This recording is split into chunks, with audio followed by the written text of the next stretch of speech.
Olha só, tem uma ferramenta que é tipo o divisor de águas entre as ideias que ficam só na teoria e aquelas que realmente transformam o mundo.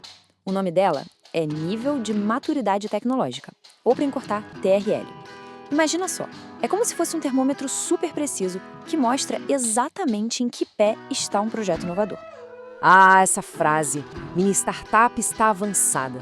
Quantas vezes a gente já não ouviu isso, né? Numa apresentação para investidor, numa conversa de corredor.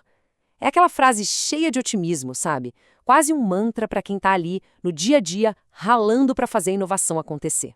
Pois é, mas aí vem a pergunta de US$ 1 milhão. Para um investidor, o que avançado quer dizer de verdade? E é bem aí que o caldo pode entornar. Porque, vamos ser sinceros, para quem está analisando o risco, avançado não diz nada. É o quê? Uma patente na gaveta? Um protótipo que funciona na bancada? Já tem um cliente pagando? Essa nebulosidade toda ela acaba gerando desconfiança. O problema é que, sem uma métrica clara, essa frase é totalmente subjetiva e, pior, ela é perigosa. E por que perigosa? Porque, no final das contas, decisões que envolvem milhões, parcerias que podem mudar o jogo e, olha, a própria sobrevivência do projeto, tudo isso depende de uma comunicação que seja, assim, cristalina sobre em que ponto a tecnologia realmente está. Beleza. Então, como é que a gente sai desse caos de subjetividade? Vamos mergulhar na solução. A escala TRL, ela foi criada justamente para ser esse termômetro universal da inovação. E a origem dela? Bom, a origem dela literalmente veio das estrelas. Então, qual que é a grande sacada aqui? O TRL é basicamente uma régua, uma escala de 1 a 9. E o que ela faz é transformar aquela pergunta vaga, em que estágio está o projeto, numa resposta numérica, objetiva. E o melhor, é uma resposta que qualquer um no mundo entende, seja no Vale do Silício ou em Tóquio. E olha, essa escala não nasceu numa sala de reuniões de uma empresa qualquer, não. Ela foi literalmente forjada pela NASA lá nos anos 70. Pensa comigo, qual o custo de um único parafuso que falha numa missão Apollo? Não é só dinheiro, são vidas, é o futuro de toda a exploração espacial que está em jogo. A TRL nasceu dessa necessidade de ter certeza absoluta que cada pecinha de um foguete estava 100% pronta para a missão. Ok, agora, para a gente entender esses 9 níveis sem precisar de um diploma de engenharia aeroespacial, vamos usar uma analogia. Uma bem mais simples e, convenhamos, bem mais gostosa. Pensa na jornada do TRL como se fosse o passo a passo para aperfeiçoar uma receita de bolo, sabe? Você começa com a ideia e vai pesquisar os ingredientes, faz os primeiros testes ali na cozinha de casa mesmo, depois leva para uma cozinha de teste profissional, até que finalmente o bolo está sendo vendido em um monte de confeitarias. Certo, então vamos agora detalhar esses 9 níveis. Eles são divididos em 3 grandes fases, bem fáceis de entender: pesquisa, desenvolvimento e implementação. Resumindo bem a fase de pesquisa, que são os TRLs de 1 a 3, é a sua cozinha de casa, onde rolam os experimentos. Já a fase de desenvolvimento, ali dos TRLs 4 a 6, é quando a receita vai para uma cozinha profissional para ser validada de verdade. E, por fim, a implementação, dos TRLs 7 a 9, é a linha de produção, é o bolo chegando na prateleira para todo mundo comprar. Então, vamos lá.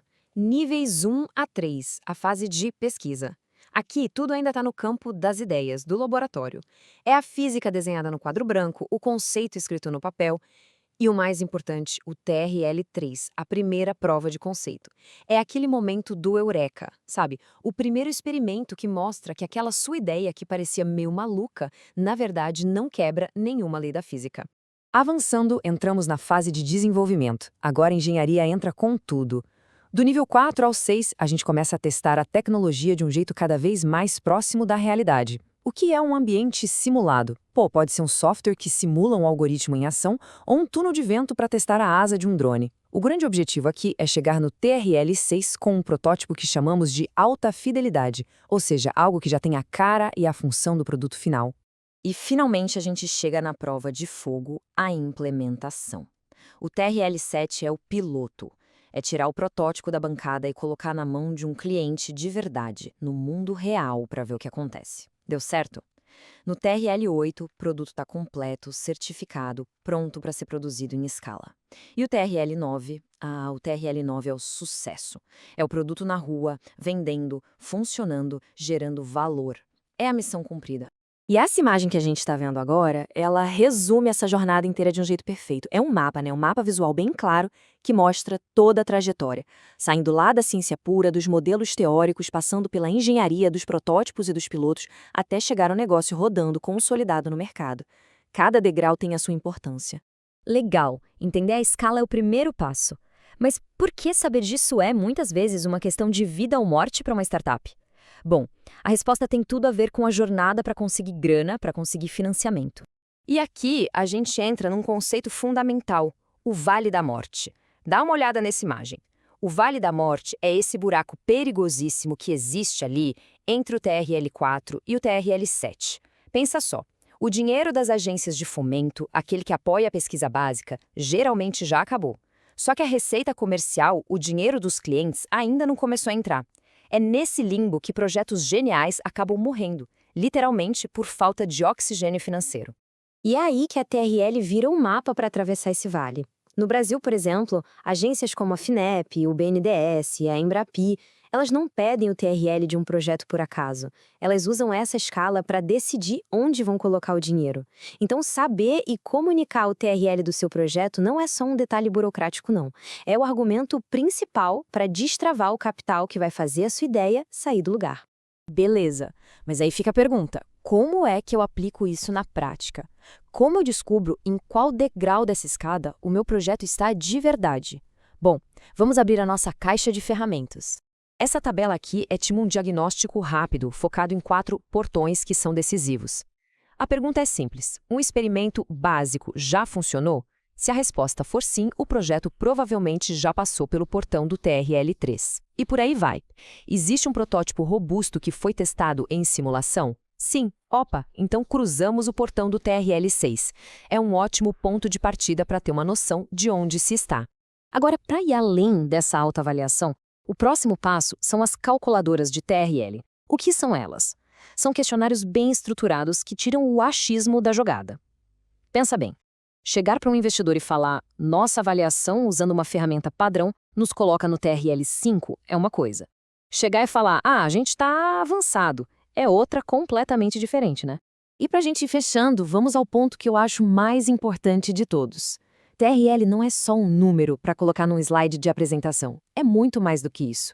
É uma bússola estratégica que guia a gestão do projeto de inovação como um todo. O grande poder do TRL é ser essa linguagem universal. Ele faz com que todo mundo, do cientista no laboratório ao engenheiro, passando pelo time de vendas e, claro, os investidores, todo mundo esteja na mesma página. Ele acaba com aquela ambiguidade perigosa daquela frase lá do comecinho, o tal do estamos avançados, e coloca um fato no lugar. E essa imagem aqui ajuda a gente a entender o porquê. Quando se sabe, por exemplo, que o projeto está no TRL4, fica claro que o foco e o dinheiro têm que ir para o desenvolvimento do protótipo. Não faz sentido contratar uma equipe de vendas gigante nesse momento.